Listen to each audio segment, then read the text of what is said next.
नमस्कार, आप देख रहे हैं अब तक बिहार। मैं विमलेंदु चैतन्य। आपको बता दें कि आज जिस जगह पे हम मौजूद हैं वो जगह है जन शिक्षण संस्थान। जी हाँ, जन शिक्षण संस्थान वो संस्थान है जहाँ पे दबे कुचले दलित और असहाय लोगों को या असहाय महिलाओं को, विशेषकर महिलाओं को शिक्षण प्रशिक्षण के माध्यम से उन्हें स्वावलंबन के क्षेत्र में आत्मनिर्भर बनाया जाता है। इस आत्मनिर्भरता के क्षेत्र में कदम रखने वाले भी कांग्रेस के कद्दावर नेता जय कुमार पालित का अहम योगदान माना जाता है। इस क्षेत्र में जय कुमार पालित के बाद उनकी धर्मपत्नी रेणुका पालित, उनके बाद ममता पालित और अब श्री चैतन्य पालित, ये इस बार दूसरी पारी जन शिक्षण संस्थान का कमान संभालेंगे। विशेष न जानते हुए आपको हम सीधे चैतन्य पालित से मिलवाते हैं और ये जानने की कोशिश करते हैं कि क्या विजन है, क्या सोच है इनकी, और असहाय दबे कुचले उन वीकर सेक्शन की महिलाओं के लिए क्या कुछ करना चाहते हैं। नमस्कार। आज मैंने जन शिक्षण संस्थान गया का पदभार संभाला है चेयरमैन का, और ये मेरा दूसरा टर्म है। इससे पहले मैं 2012 से लेकर 15 तक गया जन शिक्षण संस्थान का अध्यक्ष रहा, पदभार संभाला, और जितने कार्यक्रम उस समय पे चलते थे उनमें अपना मार्गदर्शन दिया और गाइडेंस की। उसके बाद कुछ अपने पर्सनल रीजंस की वजह से मैंने दोबारा सेकंड टर्म कंटिन्यूएशन नहीं किया, लेकिन आज मैंने समय के अनुरूप और समय की मांग को देखते हुए अपना दूसरा टर्म जन शिक्षण संस्थान गया का कार्यभार संभाला है। और उम्मीद करता हूं कि आगे जो विजन है उस संस्थान को आगे बढ़ाना है। समाज के जो पिछड़े वर्ग के लोग हैं, जिनको कोई फैसिलिटीज़ नहीं होती है वोकेशनल ट्रेनिंग के माध्यम से, किसी प्रकार के कोर्स, क्योंकि मार्केट के अंदर जो कितने प्रकार के जो कमर्शियल इंस्टीट्यूट्स हैं उनके जो फीस स्ट्रक्चर है वो इतना हाई होता है कि आम जनता के या एक नॉर्मल पेरेंट्स के अप्रोच से बाहर होता है। तो उसको ही ध्यान में रखते हुए भारत सरकार ने इस कार्यक्रम की शुरुआत आज से 30-40 साल पहले की थी, और गया में हमारे स्वर्गीय पिताजी द्वारा ये संस्था को स्थापना की गई थी। और लास्ट 28 साल से ये संस्था हमारे गया मगध क्षेत्र में कार्यरत है।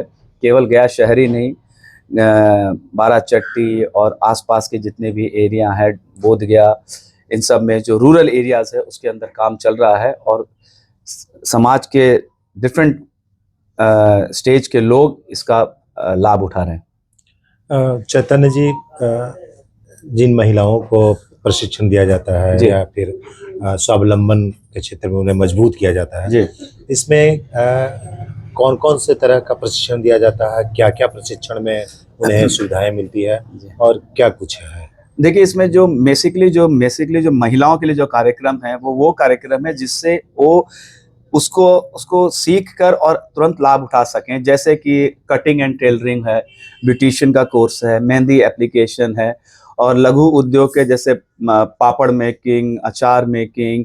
और जब कोरोना का एक इतना बुरा वक्त पूरे देश, पूरी दुनिया में आया था, तब महिलाओं ने मास्क का प्रिपरेशन भी किया था काफ़ी बड़ी संख्या में। उसका जन शिक्षण संस्थान गया द्वारा निःशुल्क वितरण भी किया गया था। तो इस ढंग के जो सेल्फ स्किल डेवलपमेंट जिसको बोलते हैं, जिसको आप सीख के एक छोटा मोटा रोजगार या उद्योग कर सकते हैं, जिसके अंदर इन्वेस्टमेंट कम हो, आप हाथ के हुनर को आप इन्वेस्टमेंट माने, वैसा ऐसे कई कार्यक्रम है। मेहंदी एप्लीकेशन और कई तरह के कार्यक्रम हैं, वो हम आपको मुहैया कराएंगे, वो लिफलेट्स है, लेकिन सारे इस ढंग के कार्यक्रम लेडीज़ के लिए है। और जो जेंट्स हैं उनके लिए भी कई कार्यक्रम होते हैं, जैसे टेलरिंग और कटिंग होता है, कंप्यूटर एप्लीकेशन का है जो कंप्यूटर कोर्सेस हैं, जो डीटीपी और डाटा एंट्री के जितने जो बेसिक चीज़ें हैं, जिसको आप सीख के इमीडिएटली कहीं ना कहीं आपको छोटा मोटा सैलरी पे आपको काम स्टार्ट मिल जाएगा, वो उतनी ट्रेनिंग होती है जी। मतलब स्टार्टअप में वो कुछ भी करने के लिए लायक हो जी, बिल्कुल बिल्कुल बिल्कुल रॉ नहीं रहता है, उसको बेसिक गाइडेंस हमारे इंस्टीट्यूट द्वारा दी जाती है जी। इस संस्थान का जो स्थापना किया गया था जी, उस वक्त किनके द्वारा किया गया और उस समय इसकी स्थापना 1996 में इसका जो स्थापना गया में की गई थी, उस समय भारत के पूर्व राष्ट्रपति प्रणब मुखर्जी साहब द्वारा की गई थी। और ये 4 मार्च 1996 को इसकी स्थापना गया में की गई थी।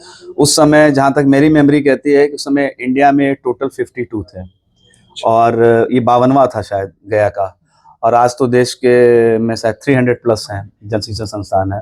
मंत्रालय बदलते गए लेकिन स्कीम तो गवर्नमेंट का वही है। गवर्नमेंट का मार्गदर्शन मिलता रहता है, गवर्नमेंट की तरफ से फंड्स भी आते हैं, सारा सैलरी वैलरी उससे होता है। और कुछ जो कोर्सेज चलते हैं उस पर नॉमिनल चार्जेस के द्वारा कुछ सेल्फ जनरेशन प्रोग्राम भी है जिससे मेंटेनेंस सारा होता है। तो इस ढंग का ये कार्यक्रम है। ये जो कार्यक्रम है पूरी तरह महिलाओं के लिए समर्पित है, हालांकि पुरुषों के लिए भी कई कार्यक्रम इसमें शामिल है।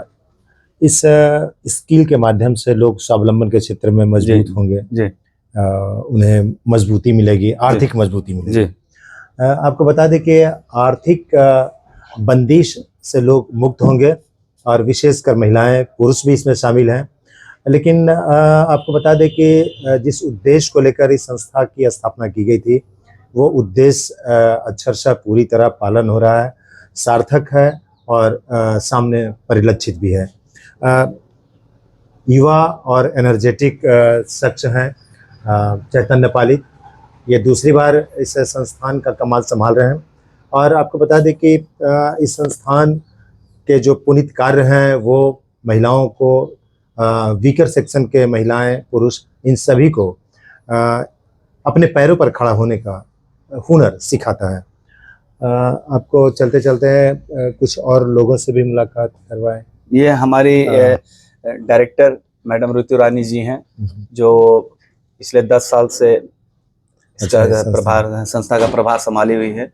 आप इनसे भी बात कर सकते हैं। ऋतु जी, आपका स्वागत है। आप भी काफ़ी पुरानी हैं और संस्था का शुरू से प्रारंभ से ही, क्या कहना चाहेंगे?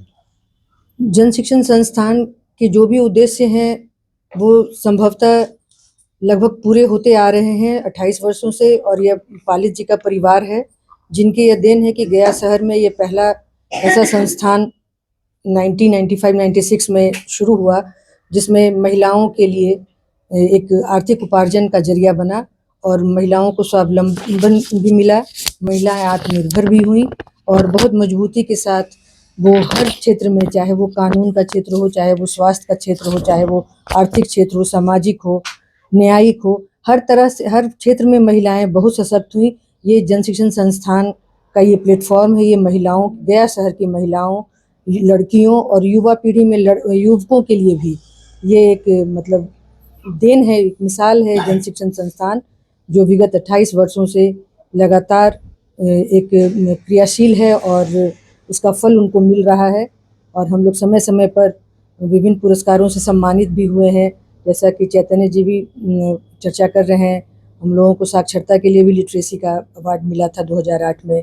और कोरोना काल में भी हम लोगों को महेंद्र सिंह जो हमारे थे मंत्री कौशल विकास उद्यमिता मंत्रालय के, उन्होंने उस काल में, कोरोना काल में सर्वश्रेष्ठ कार्य के लिए जो इन लोग, जैसा कि चैतन्य जी ने बताया कि हम लोग फ्री में मास्क का वितरण और बहुत सारे ऐसा कार्यों को हम लोगों ने किया था बढ़ चढ़कर, उस वजह से हम लोगों को प्रमाण पत्र दिया गया था, सम्मान दिया गया था।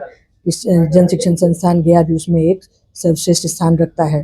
तो हम बड़े गौरवान्वित महसूस करते हैं कि हम ऐसे संस्थान से जुड़े हैं जिसमें पालित परिवार का बहुत बड़ा कंट्रीब्यूशन ये रहा है कि वो सामाजिक क्षेत्र में महिलाओं के लिए खासकर बहुत कार्य करने का अवसर इन लोगों ने दिया और आज भी वो लोग लगनरत हैं। आज उनके पिताजी नहीं हैं, स्वर्गीय जयकुमार पालित जी, लेकिन उनका खड़ा किया हुआ यह स्तंभ आज भी मजबूती से खड़ा है और उनके बच्चे उनको अच्छे से सिंच रहे हैं, उनको चला रहे हैं और हम सभी उनकी मदद में, सहायता में हर वक्त लगे रहते हैं। इन्हीं शब्दों के साथ हम ये अपेक्षा करेंगे हमारे नए चेयरमैन चैतन्य पालित जी से कि वो इस संस्थान को आगे लेकर जाएं और अपने पिताजी के उद्देश्य को, लक्ष्यों को कमजोर न होने दें और हम पूरी अपेक्षा रखते हैं कि वो उस पर खरे उतरेंगे। धन्यवाद। धन्यवाद। ये थे श्रीमती ऋतु जी। ये भी एक स्तंभ के तौर पर कार्य कर रही हैं। जन शिक्षण संस्थान पहले का श्रमिक विद्यापीठ और आज का जन शिक्षण संस्थान, इस संस्थान को सींचने में पालित परिवार पूरी तरह तन मन धन तीनों चीज़ों से अनवरत लगा हुआ है। 90 का दशक था जिस वक्त बिहार नहीं पूरे देश में बिहार का नाम बड़े ही गलत अर्थों में लिया जाता था। 90 के दशक में उस समय रीजन था लालू प्रसाद यादव का और उस वक्त बिहार को एक दूसरे निगाह से लोग देखते थे। लेकिन आज बिहार का परिदृश्य बदला है, बिहार में संभावनाएं बढ़ी हैं, रोजगार बढ़े हैं, बिहार का दृश्य बदला है, परिदृश्य चेंज हुआ है और इन सबों में पालित परिवार निरंतर गया के विकास के लिए विशेषकर महिलाओं और सुदूरवर्ती इलाकों में रहने वाले ग्रामीण क्षेत्र में, आपको बता दें कि आज भी 80% आबादी जो है गांव में बसती है और गांव में रहने वाले उन सभी वीकर सेक्शन के लोगों के लिए, विशेषकर महिलाएं और पुरुष दोनों के लिए ये जन शिक्षण संस्थान निरंतर प्रयासरत है। आपको बता दें कि इस बार की पारी संभाली है चैतन्य पालित स्वयं खुद उस पालित परिवार से हैं जो कद्दावर नेता कभी हुआ करते थे, स्वर्गीय श्री जय कुमार पालित जी। आज उनका परिप्रेक्ष्य या उनका छवि आज चैतन्य पालित के रूप में जन शिक्षण संस्थान को मिला है। हम उम्मीद करते हैं कि यह संस्थान और आगे युवाओं के लिए, महिलाओं के लिए कार्य करता रहेगा। धन्यवाद।